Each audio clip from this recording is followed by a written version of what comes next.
Good day mga idol. Tara, samahan nyo ako magpagaling. Kailangan ko na rin magpalit ng drivetrain at saka brake set. Buti na lang may tropang nag-aalok sa murang-murang halaga. Kaya kailangan puntahan na natin agad para makuha bago pa tayo maunahan ng iba. Ang kukunin natin ngayon ay SRAM. First time ko mag-SRAM ngayon. Simula na nagbike ako, Shimano na ang gamit ko. So eto na nga, pupunta na tayo sa napakabait na tropa natin. Excited na ako.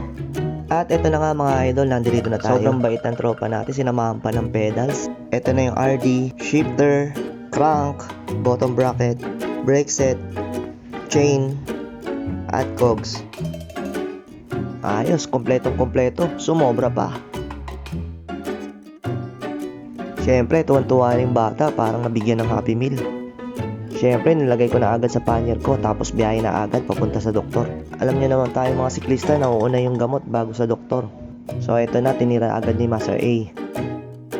Ayun lang mga idol, na-share ko lang. Maraming salamat sa panonood and ride safe.